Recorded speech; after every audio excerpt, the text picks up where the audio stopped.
Good morning, everyone.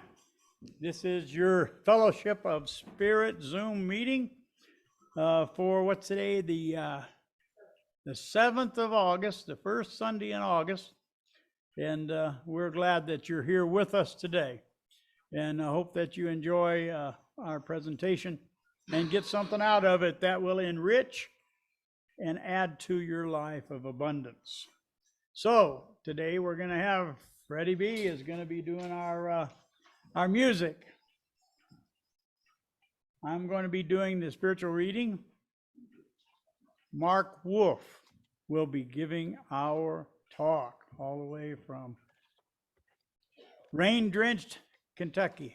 And I take it, I have not had a chance to speak with Mark about that, but I'm sure that he will tell us his status in the flood. His state has undergone a tremendous amount of turmoil and disaster this past week. I hope that he was up above that in northern Kentucky. So anyway, it's a good day. And if anyone cannot hear me or hear what's going on, please raise your hands or something, because it is our intention that everyone be able to hear, whether you're here in the sanctuary or whether you are on Zoom. And we can't address something we don't know about, so please let us know, okay? We will not be offended if you tell us we need more volume, or we need less volume, or we need more airplanes and balloons. We don't know, but anyway, if you'll let us know, we will try to accommodate. All right?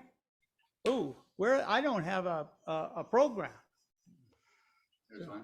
You got one? Yeah, all right. Well, Thank you. we'll just trade this one slightly used, but that's good. I like them broke in like that. So that's good. So we have no new guests, but our general announcements are we're going to eat when this thing is done today. We're going to have our monthly potluck. We wish you were here with us. So as our prelude, Fred is going to sing "Oh Great Spirit," arranged by Jim Scott and played by Fred Brown. Take it away. I put it in the binder. So it's a real easy song, but as far as if in the future guys want to play this song. Now this song is really not in any certain key, so it's just a 1-4-5 song. So you can play it in pretty much any key you want. Oh Great Spirit.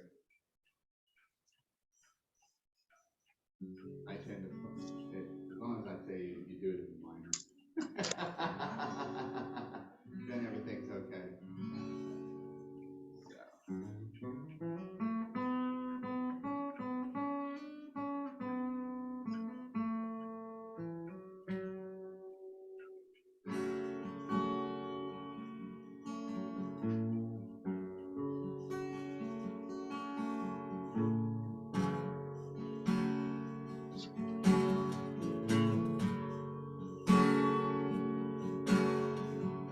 Oh, great Spirit, earth, sun, sky, and sea, you are inside and all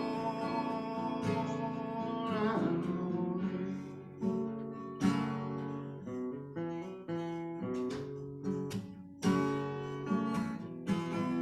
Oh, great Spirit, earth, sun, sky, and sea, you are inside and all around me.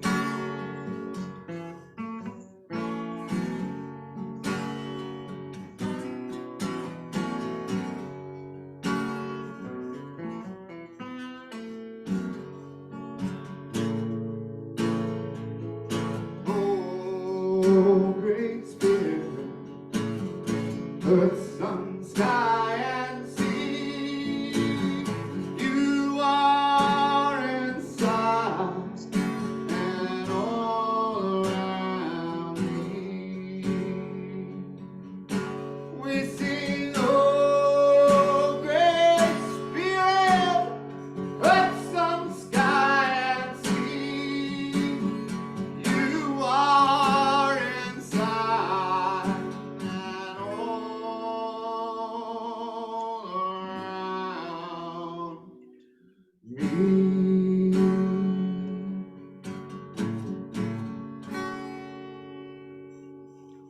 All right, thank you, Fred.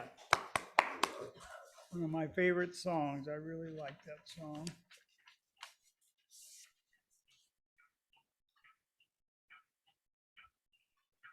All right. Someone want to offer an opening prayer?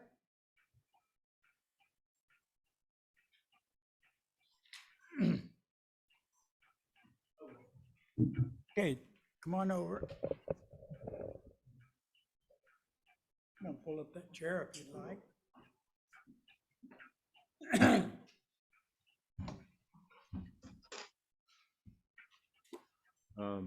This is from Joel Olstein's book.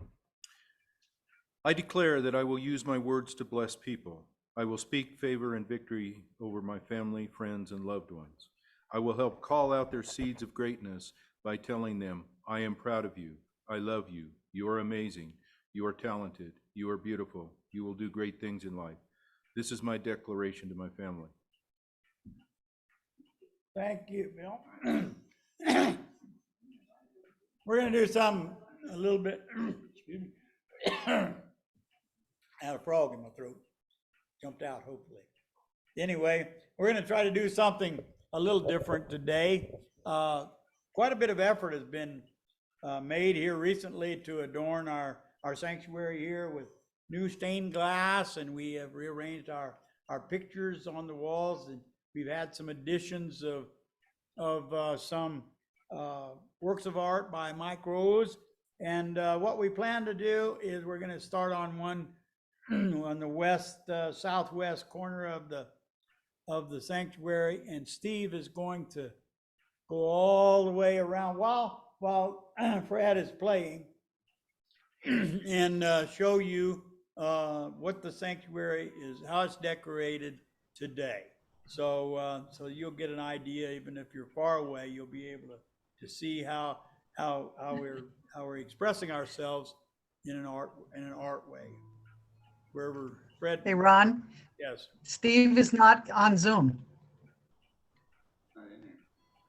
He was here a moment ago. He got up and left. He should be back soon. Okay, but he knows Okay. what our plan. He knows what our plan is. I don't know if he's having a problem or what. Won't be this song. So he'll sneak in, and I'll change what I plan to do is he has done this before, but we just left him on the little thing up there. I'm going to actually split the screen so that everyone can see a bigger picture of what's going on. Well, that's the main thing that's going to be different about it. So, okay, so go ahead.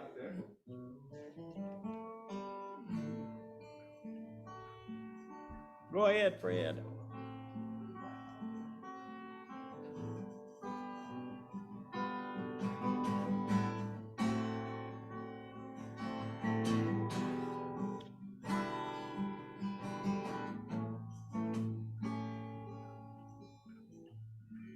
This is the one.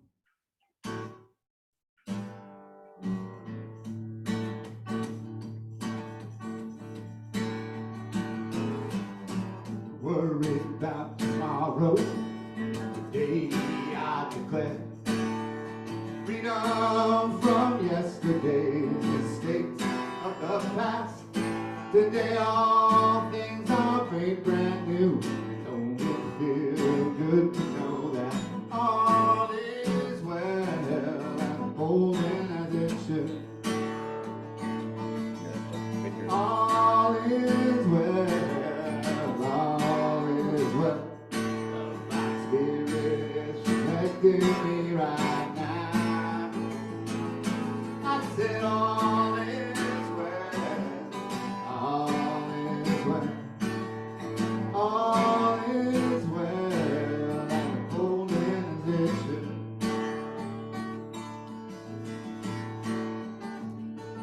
I can change my reality, I'm changing my mind. Perfect peace, joy, and happiness is yours, and it's mine. I am loved, so are you. And don't it feel good to know that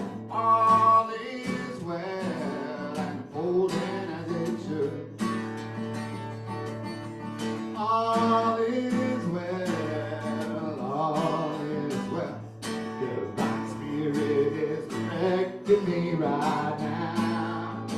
I said all is well, all is well, all is well, holding as it should. 'Cause I am hooked in spirit, I am fed by the divine. I am one with all that is, and my soul is free from time. I am blessed, so are you. Oh, don't it feel good to know that all is well, holding as it should. 'Cause we say, yeah, all is well. Oh, all is well. Divine Spirit is directing me right now. Yeah, all is well. All is well. All is well. I've got him. Holding I as need it you to go should. over there and go around. One more time. All is well. All is well. Divine Spirit is directing me right now. I said all is well. All is well. All is well. And holding as it should. Thank you, Fred.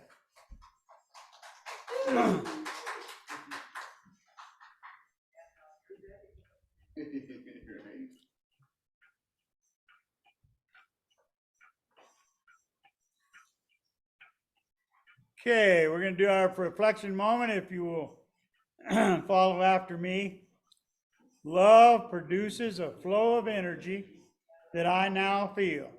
I love others more than ever, and I feel privileged to be here.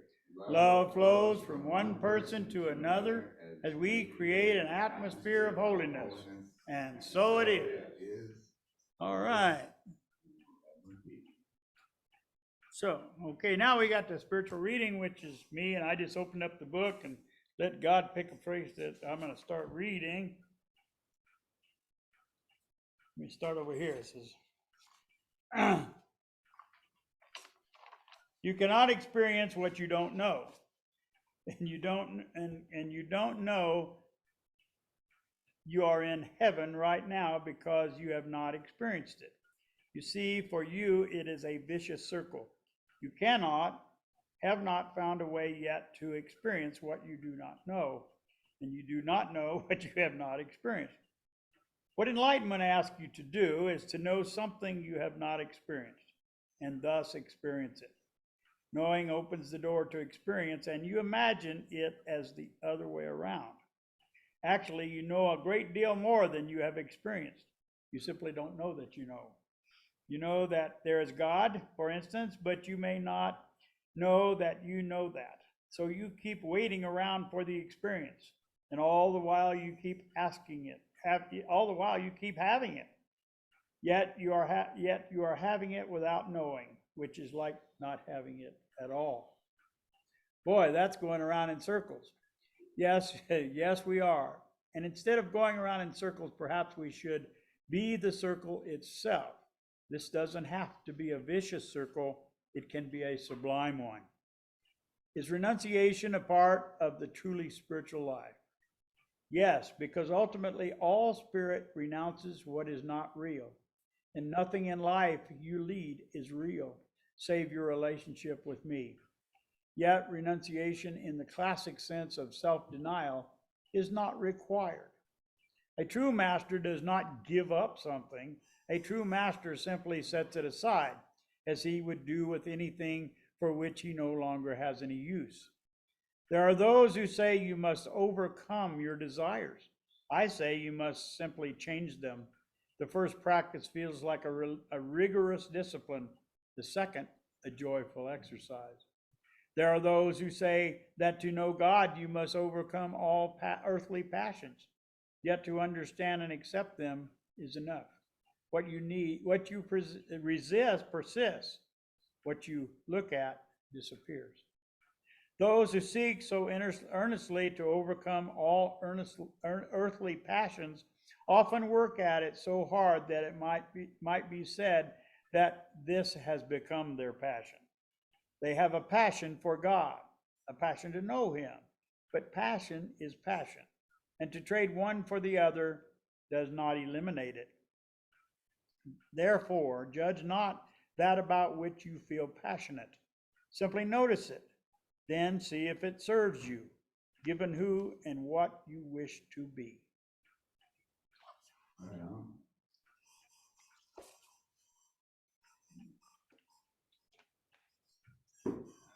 So, Steve is going to continue with our show while Fred sings another song.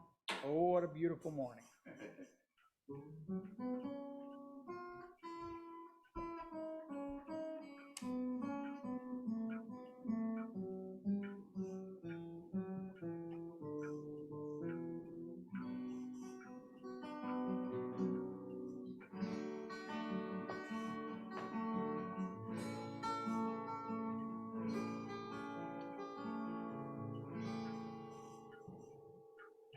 There's a bright golden haze on the meadow. There's a bright golden haze on the meadow. The corn is as high as an elephant's eye, and it looks like it's climbing clear up to the sky. Oh, what a beautiful morning. Oh, what a beautiful day. I got a beautiful feeling. Everything's going my way.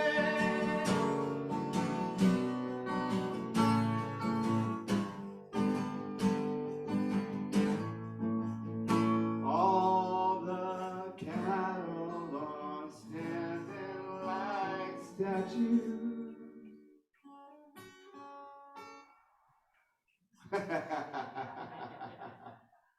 All the cattle are standing like statues. They don't turn their heads as they see me right by. But a little brown maverick is winking her eye. And oh, what a beautiful morning. Oh, what a beautiful day. I got a beautiful feeling that everything's going my way. Yeah. Oh, yeah, yeah, yeah. All the sounds of the earth are like music. All the sounds of the earth are like music. The breeze is so busy, it don't miss a tree. And that old weeping willow, she's laughing at me. 'Cause oh, what a beautiful morning. Oh, what a beautiful, beautiful day. You know I've got a beautiful feeling. Everything's going my way. Everything's going my way. Oh, yeah. Such a beautiful day. Thank you, thank you. And Steve was able to time his little show here as with the music. So it ended just about the time that the music did, and that was really good. So let's give Steve a hand for. Mr. iPod. So did you enjoy that? Let me know from Zoomland. Were you able to see the new stained glass that are courtesy of Sue Clark and Jerry Lard, both of them? Let's give them a big hand. They did a bunch of nice work on the stained glass, and we enjoy it every time that we come into this building. Okay. Today, we have Mark Wolf from Northern Kentucky, and I think everybody here knows Mark, loves Mark, and is ready to hear what you have to say, much more rather hear you talk than me talk. So we're going to go straight to you, Mark. There you go. Welcome. Let's welcome Mark Wolf.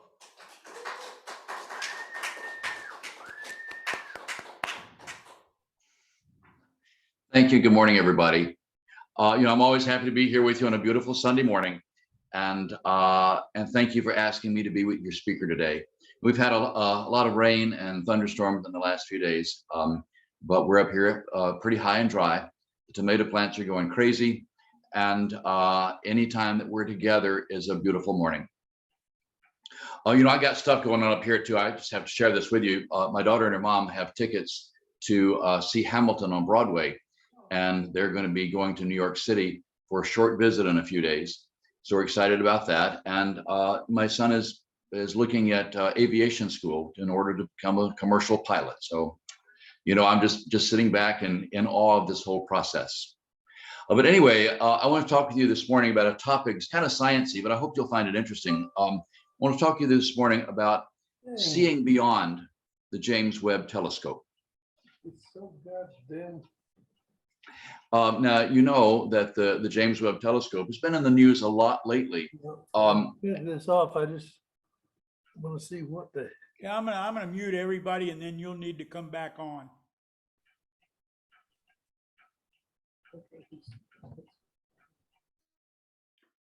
Okay, Mark, now you need to unmute. Mark, unmute.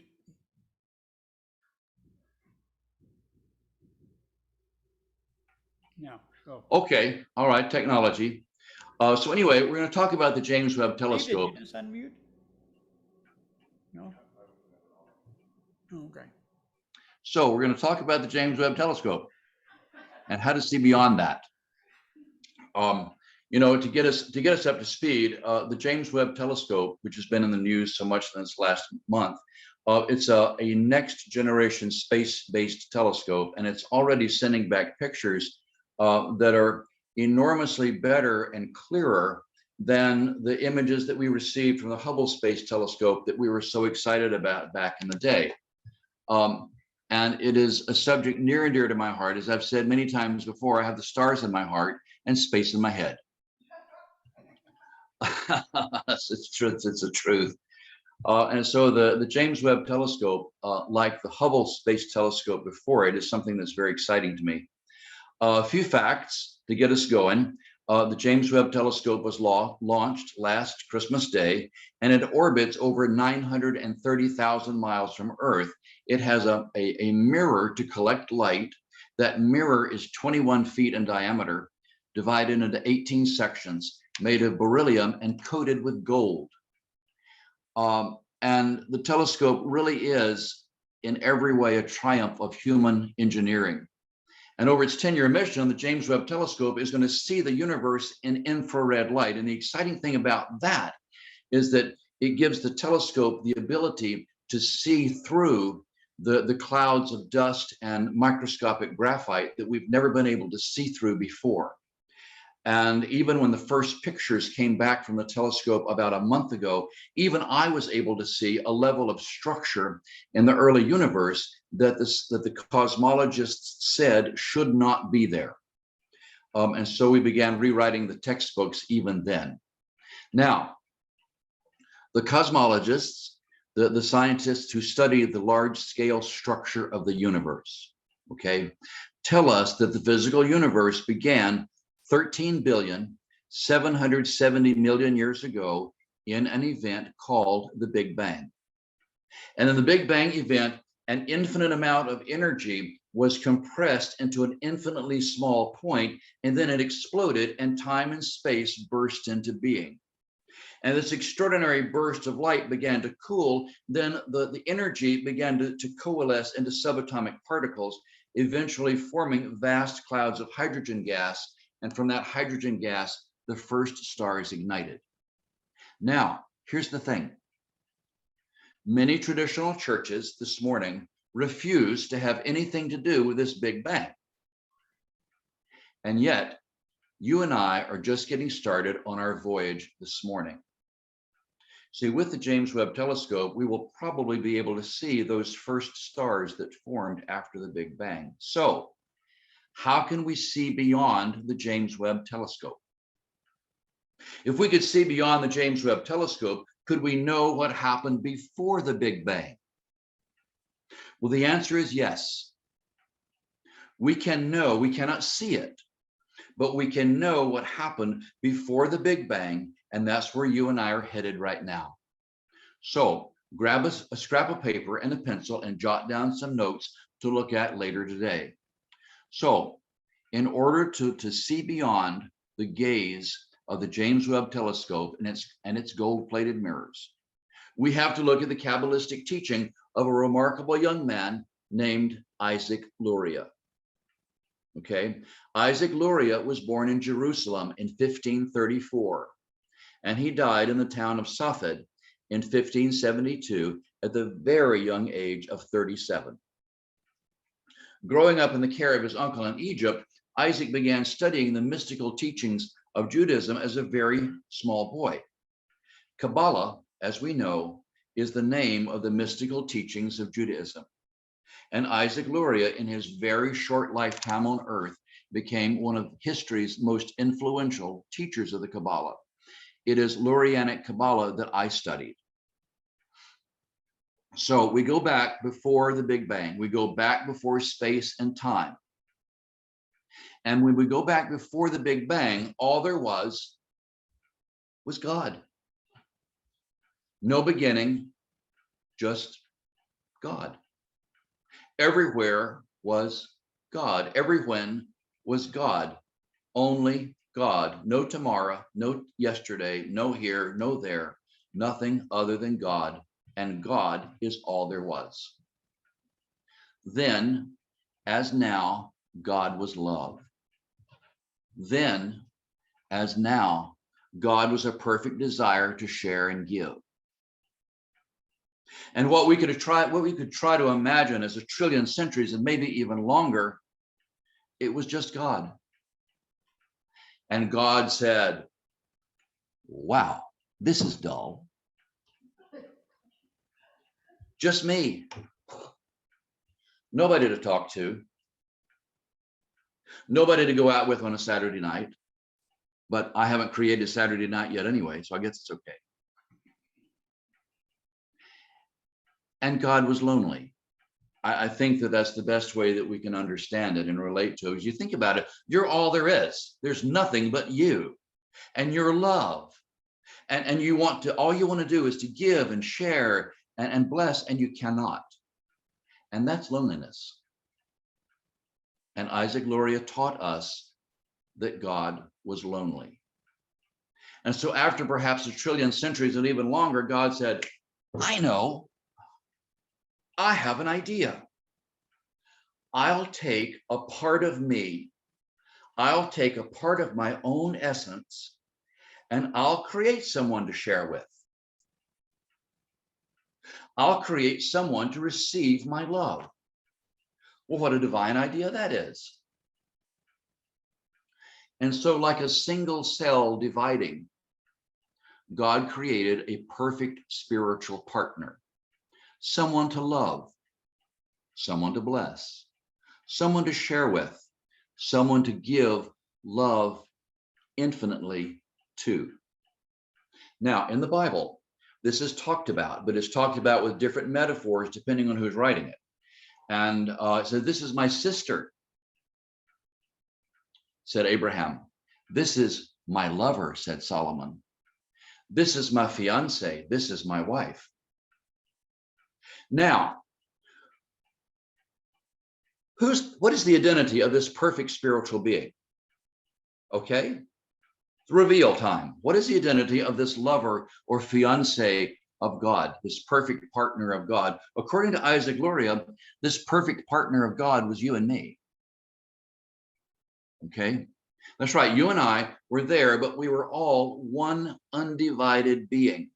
I mean, think of it. Try to imagine that we were all there. You and I, and everyone that we've ever loved, everyone that we've known, everyone we've not known, everybody we've loved and lost. We were all there as one united being before the Big Bang, before the beginning, before time and space, beyond the gaze of the golden mirror of the James Webb telescope. And it was a perfect setup. It was a perfect arrangement.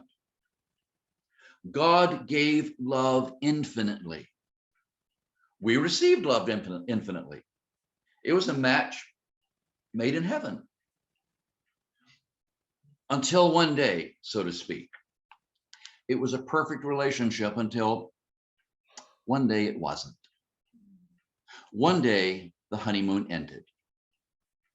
You see, God had created us out of the only thing that was available, the only stuff that was available. And God created us as one unified soul out of his own being, out of his own essence, out of his own heart, out of himself. And I say him, and I use masculine pronouns very carefully. But when God creates and reaches out to create, God is using masculine energy. And because we were made out of God's very own essence, we contained the consciousness of God. We contained the seed of God. We contained the very DNA of God. And what was that DNA? It was giving. It was sharing.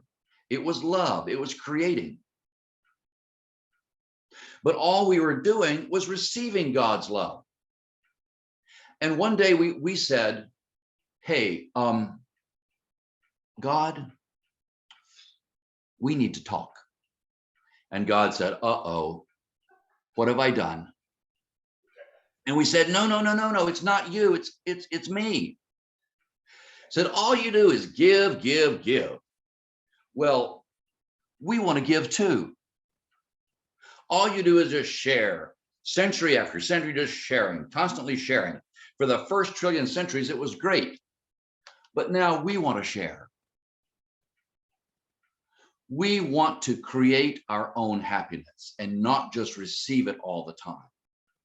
We want to create and we want to be responsible for what we've created, just like you. We're tired of just getting and receiving all the time. And remember, the time had not been created yet, right? We're just talking, okay? So he said, God, we love you. You're all we think about. You're our everything. But, you knew that was coming, but we want to become like you because we love you. So how can we make this work? We're just not happy like we used to be. And God thought about it. And God thought about it. And finally God says, I know. I got an idea. And here's that idea.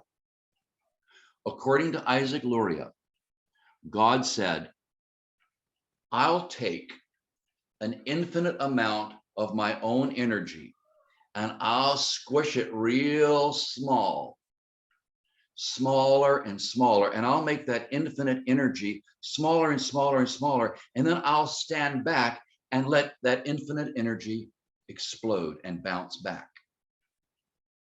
That way, my beautiful fiance will have a place. And it's sort of separate from me, but it's not really. We'll just make it look that way. But it'll be a place where you can become a creator and you can create your own happiness and you can learn to give and share and fulfill your desire to become like me. Now, in Hebrew, this process is called tzimtzum, okay? T-Z-I-M-T-Z-U-M, tzimtzum. It means contraction. And if you put that into Google, if you Google that, it will take you to pages that talk about Isaac Luria. So the infinite energy of God contracted and contracted and got smaller and smaller and smaller until finally God said, y'all stand back. Let there be light. And there was light. Infinite light energy expanding, inflating, and space and time became woven together like a multi-dimensional fabric, and it was the Big Bang. And the light energy continued to inflate and cool down, and when it was cool enough, God gathered up the light and placed it inside shells of darkness. That shell of darkness is what you and I refer to as physical matter. And in this way, God separated the light from the darkness. And God looked at it and says, whoa, that's pretty good. Now, this matter, as I said, settled down into electrons and protons. And then when you got electrons and protons, you got hydrogen. Vast clouds of hydrogen gas that began to spin and collapse under its own gravity until finally it ignited itself with thermonuclear energy and the stars began to shine. This is why God created the physical universe. Okay? This is what happened before the Big Bang, beyond the view of the golden mirrors of the James Webb telescope. Now we had a place in which we could become creators and learn to create our own happiness. We could learn to love and give and share and become like God.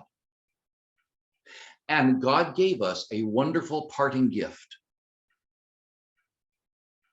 It was the gift of choice, the ability to choose. And God blessed us and said, go, become like me, do what you need to do. I love you and I want you to love me, not because you have to, but because you want to. So God says, I'm surrounded by angels. They sing, they play music, they keep me entertained, and they love me. But I made them that way. I really didn't give them much choice. But to you, my special love, I give a special gift. The gift of choice. Love me because you choose to, just like I love you because I choose to love you forever. But be careful, because the gift of choice can be dangerous. Just do what I tell you and it'll work out fine. And so we took the gift of choice and we came into the wonder and delight of the physical universe. There, we would fulfill our desire to become creators of our own happiness, responsible for our own creations. We would learn to be like God, to love and share. Now, regarding the gift of choice, the ability to choose does not mean anything if there's nothing to choose between, right? You got to have a choice in order to choose. So the Creator placed before us two possible choices. Two choices. Make it real simple. We'll make it real simple. There's just two choices. Okay. Code name, tree of life. Code name, tree of knowledge. And God says, now look, tree of life is a great choice. In fact, I've already set you up with it. You can do what you need to do, but we'll remain perfectly connected and the process will be purely delightful. I've set you up in a place called the Garden of Delight, better known as the Garden of Eden. Okay, now, tree of knowledge, don't choose that. Okay, tree of knowledge is a hard path. You still get what you want to do, you still get what you want, but it'll be a lot harder and everything will become fragmented and you won't like it. Okay, now we were still a spiritual being at this time. Okay, we consisted of a masculine energy and a feminine, codenamed Adam, and a feminine energy codenamed Eve. But we were still a spiritual being. That's why it's very clear, and it says that they were naked. I mean, it's their garden. I mean, who cares if they got clothes on or not? I mean, seriously. What it means is that we were not wearing physical bodies yet. Okay. Now, of course, this is the Adam and Eve story, and you know that the choice was made for the tree of knowledge. But listen to what it says. Listen to what it doesn't say. Because the wisdom is in what it doesn't say. Genesis chapter 3, verse 6 says, the tree of knowledge was desirable to make one wise. Okay. We chose the tree of knowledge, believing that the knowledge would make us like God faster. That was the whole point, to become like God. Knowledge, wisdom together, how much more like God could you get? Okay. Now, the tree of knowledge was not the problem. Okay. Traditional religion tells us and identifies that as the fall of man. It was not, nor was it a problem. Okay. It was simply a choice. Now, what was the problem? That's where it gets a little subtle. What comes next is the most absurd, the most ludicrous thing in the entire Bible, the thing that makes thinking people laugh, close the Bible and put it on the shelf and get a James Patterson novel, because that makes sense. Okay, what comes next is the stupidest thing in the entire Bible, and here it is, Genesis chapter 3, verse 9. The Lord God called out to Adam and said, "Where are you?" I mean, seriously, the creator of the Big Bang can't find Adam. Like we're playing Where's Waldo, right? And we can't find Waldo. Because the problem is the creator has not created GPS yet. We can't locate Adam on the Google map. Is that it? I mean, seriously. But here's what it means. Where are you in your thinking? Where are you in your quest to create and become responsible for your creation? You just created something by your choice. Where are you in your quest to become responsible for it? Because that's the question that Adam answers. Adam says, in Genesis 3, verse 12, Adam says, "I'm not responsible. She put me up to it." And so he says, "Okay, Eve, so where are you in your quest to become responsible for what you just created?" And Eve says, "I'm not responsible. It was the snake.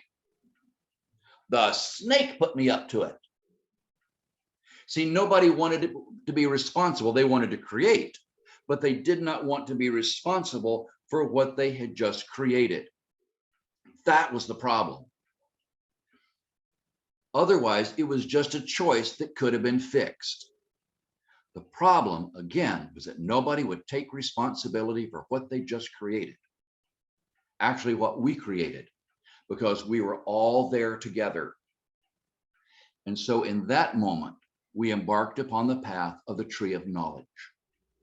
The world that had been one became fragmented, and we became individual beings. Genesis chapter 3, verse 21, God made garments of skin for each of us, and we took upon ourselves separate physical bodies.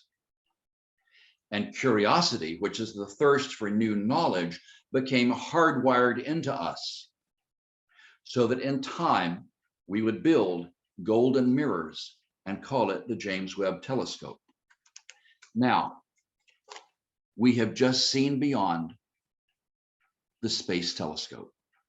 We've just seen past the ancient light of the first stars. Can we see into the future? Can we see the future? The answer is yes. We can see into the future, but not with the telescope. Here's how we do that, and this is cool. This is cool. What's the first sentence in the Bible? Everybody raised in Sunday school knows, in the beginning, God created the heavens and the earth, right? But in Hebrew, the original Hebrew text, something very subtle and very interesting opens up, and this is what it says. Bereshit bara Elohim et hashamayim v'et haaretz. All right? Bereshit bara Elohim et hashamayim v'et haaretz. Bereshit, in the beginning. Bara, created. Elohim, God. Et hashamayim, the heavens. V'et haaretz, and the earth. Okay? But listen, there's this little word in there. Et hashamayim. Et haaretz. This little word et, it's spelled Aleph Tav with the first letter of the Hebrew alphabet and the last letter of the Hebrew alphabet. Okay, like the Alpha and the Omega. And et has no possible translation, and so the translators have no choice but to omit it, because et is a funny quirk of Hebrew grammar. Okay, et simply transfers the action of a verb onto a noun. Okay, a verb, an action word in our sentence, created. And et takes the action of created and puts it on the heavens and puts it on the earth, the thing that's receiving the action. In this way, I mean, it's just Hebrew grammar. So what this means is, then the very first action of creation, the ending was already laid out. Okay, Aleph Tav, the first and the last, the beginning and the ending were already laid out in the very first moment of creation. Okay, now the actual timing was left out. All right, the time between the Aleph and the Tav, the beginning and the ending, that was left to be determined. Now, the ending is, we're seeing into the future now. The ending is that we are going to become like God, to learn to love and give and share and be responsible for what we create. The ending is that we're all going home in joy and light and triumph and love. We're going home to celebrate the love and the light of God forever. But the time frame that is to be determined, well, that's up to us today. You see, when we love one another, that shortens the time frame. When we rise above our hurt and pain, when we rise above the crush in order to forgive someone who doesn't want to be forgiven, we hasten the triumph of all humankind. It's not just for us, it's for everybody. We look at our own lives. We look at our own lives and we look at the lowest, darkest moments of despair and desperation, and we say, yes, I created those, and I'm responsible for those choices. What happens is it elevates not just ourselves, but it elevates everyone else. And I'll tell you something, I think sometimes dark things come into our lives so that we have the opportunity to forgive and rise above in order to help everyone else.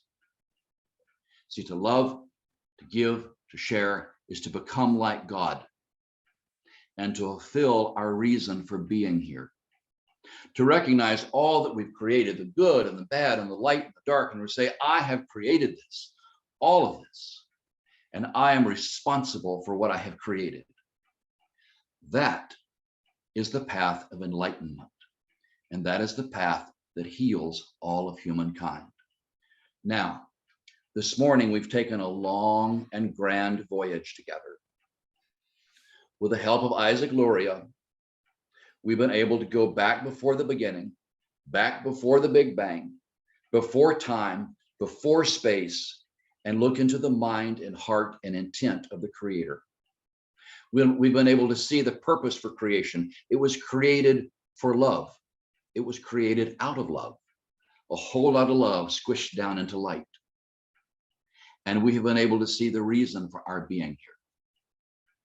We've also taken a very quick look into the future in order to see that the future finally ends the way it began, with love.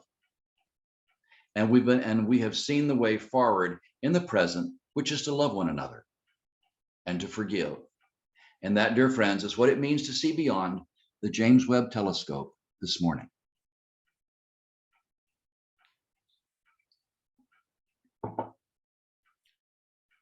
Thank you, Mark. Welcome. Mark, is it science's opinion, or have they determined whether or not the universe continues to expand, or has it reached its apex and is contracting? What is your opinion? It is still expanding, actually expanding faster. That's what I thought. That's what I thought. Yeah. Okay, Jerry's here. She has a question for you. No, I don't have a question. Hi, Jerry. Hi, Mark. I want to thank you for giving me more things to think about and for the lovely lessons in space and time and stuff that I didn't know a whole lot about. Hearing about the James Webb telescope, I think it's awesome. And as per usual, you always brought me the lesson to heart that I needed today. Okay. I enjoyed the whole entire talk and got a chuckle out of some of it, but that very last of it, that yes, these things give me the chance to be like God if I could be, if I will be. So Yeah, we're all headed there. thank you. And Trying my best. let's don't be afraid of science. No, just don't know a whole lot about it. That's okay. Always willing to learn. So thank you for your lessons. I love it. Thank you. Thank you, You're very Jerry. welcome. Anybody else? Yeah, Ron? Yeah, go ahead. Okay. Mark, that was incredible. And just like Jerry, so much to think about. And Ian happened to be here when you were saying all the things that are in Hebrew, and he's going, yes, yes, yes. So it was, it's going to give us something to talk about this Okay. afternoon. Sweet. What a nice thing. Yeah, it was, yeah. And Ron, I really, really appreciated Steve taking us around the whole church. There were so many things that, of course, brought back wonderful memories and all of the beautiful work. And then I have one comment to make to Sue.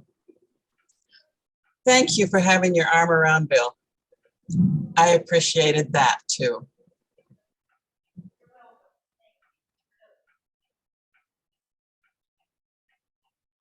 I'm not sure you could hear her, Sue, but she said thank you.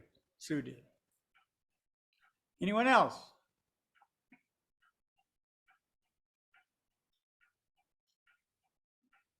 Well, Mark, we appreciate you coming to us today, and it was a very, very good message with lots of great information, and we loved it. And we love you. And we hope that you and your family and everyone in Kentucky are safe and dry today, and there are some who have had it much harder than you. And That's our true. wishes for them and our prayer goes out to those people who have experienced devastation this past week, wherever they were, wherever they are. It is our intention that light goes from this sanctuary and the people here out to all those who are in despair today. So, okay. We have a little song here. The affirmation. Thank you. Thank you, Mark. Most welcome. Thank you for having me.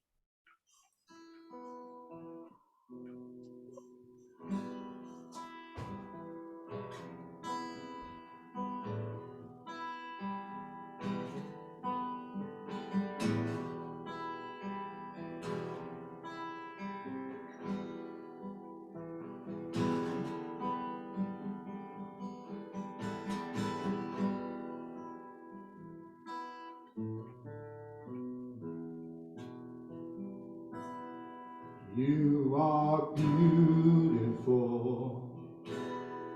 You are strong. You are healthy. You are whole. You are radiant. You are powerful.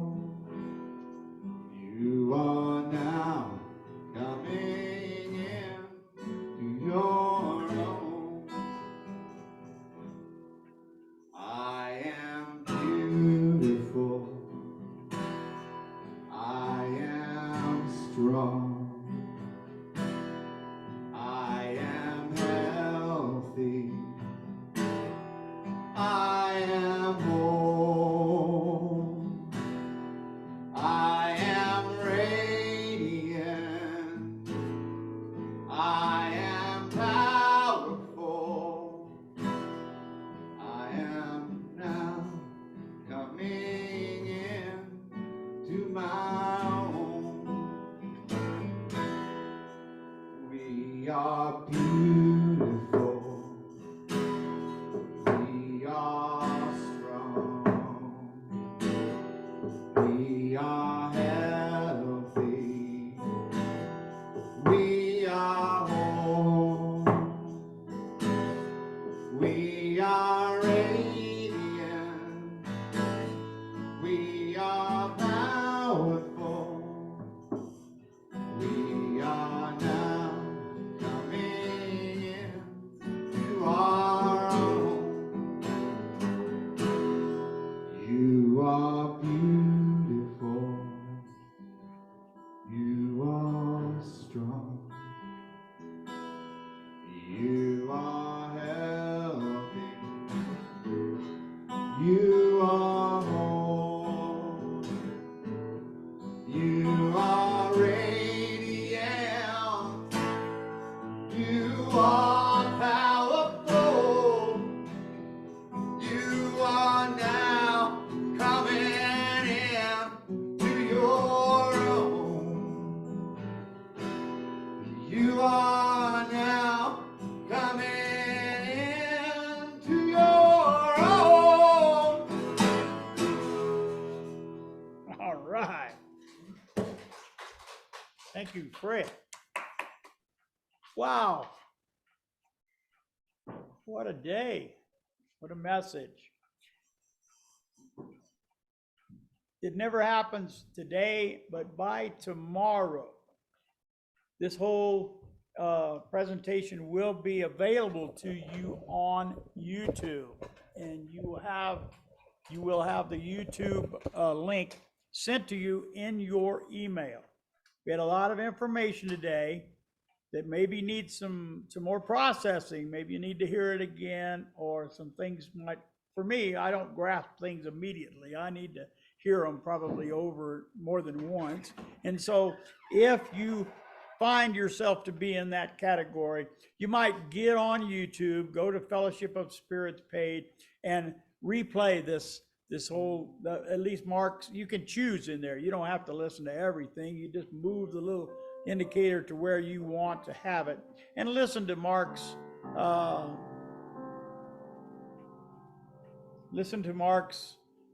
talk again.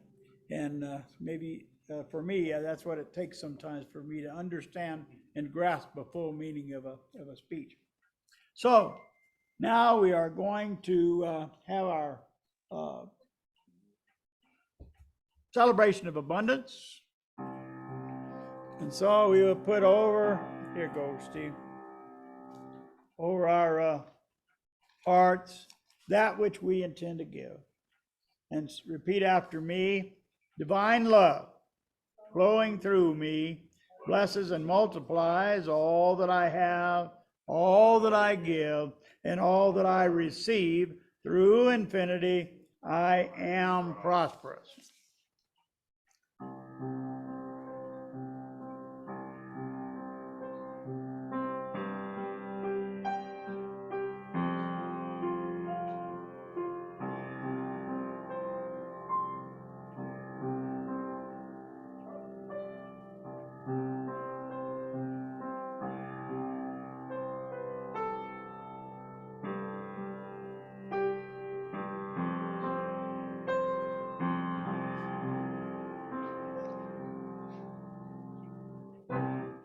Thank you, Fred, and Steve for collecting that. And if you're not, if you're not present today and we're not able to contribute in the passing the traditional way of giving, you can send your contribution to 2009 East 13th Street in Farmington, New Mexico, 87401, and we will receive it here just as if you had dropped your donation into the plate. So thank you very much, everyone. Power of 8, 6:30 Thursdays. Margaret Cheesebro is coordinating that, and we have about roughly 20 people, right? That we on and off. We add people and take them off, and we've had quite a bit of happenings on our Power of 8 Zoom meeting. Course in Miracles at 6 o'clock on Wednesdays, coordinated by Susan Barnes Smith, and it is also on Zoom. Our book study, 8:45 to 9:45 on Sunday via Zoom and in person. So we are just finishing up the book of Secret Wisdom, and we will be starting something new. I don't know that we have decided exactly what we're going to be studying, but soon we will be ending the book of Secret Wisdom. So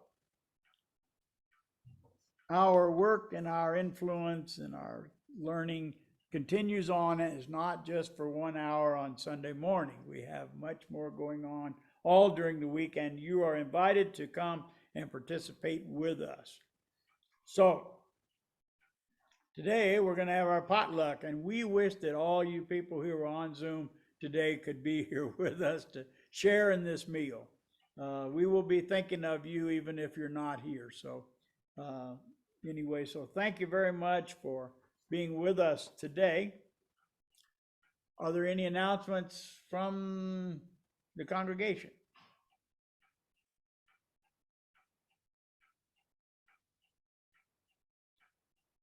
Bill, do you have a closing prayer, or you want me to do it? What is your desire today?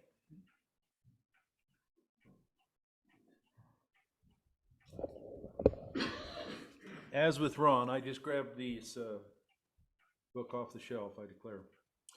The words you speak determine the way you live. Speaking God's promises can bring about his amazing blessings.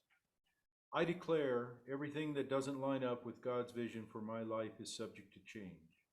Sickness, trouble, lack, mediocrity are not permanent. They are only temporary. I will not be moved by what I see. I am a victor and never a victim. I will become all God has created for me. This is my declaration. No, thank you, Bill. So, drop my main speaking thing on the floor. We got it, though. There are no challenges that we are not able to overcome. So, anyway, all right. So, if we could form a circle.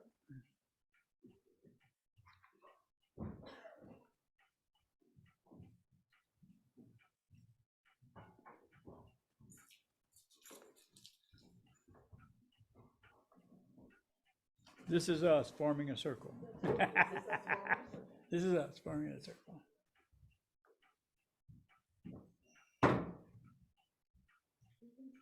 It fell down. Steve. Oh, darn.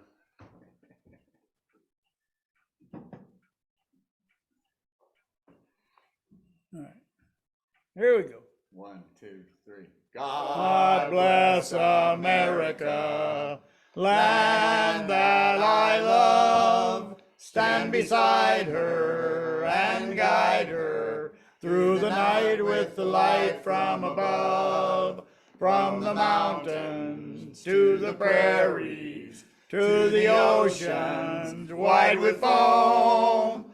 God bless America, my home, sweet home. God bless America, my home, sweet home. Weave, weave, weave. weave us together. Weave us together in unity and love. Weave us together. Weave us together in unity and yes, there is peace on earth, and yes, it begins with me. Yes, there is peace on earth, a peace that was meant to be. With God as our power, family all are we. Let us walk with each other in perfect harmony. Yes, this begins with me. Yes, this is the moment now. And with every breath I take, let this be my joyous vow. To take each moment and live each moment in peace eternally. Yes, there is peace on earth, and yes, it begins with me. All right.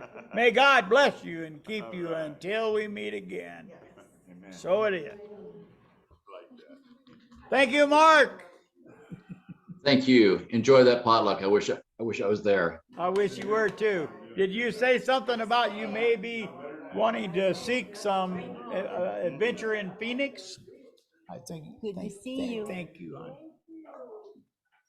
Oh, no, I said that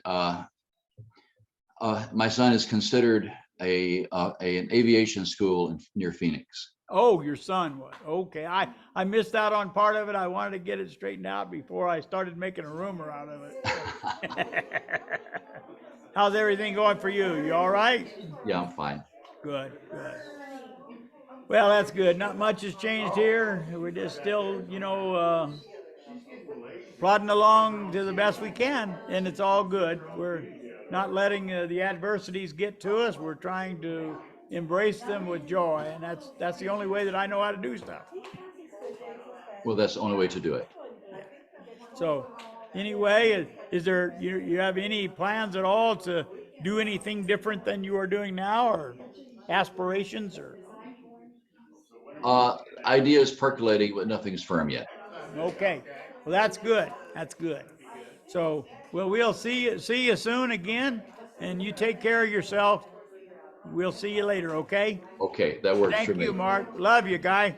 I love you too. Bye-bye. Bye.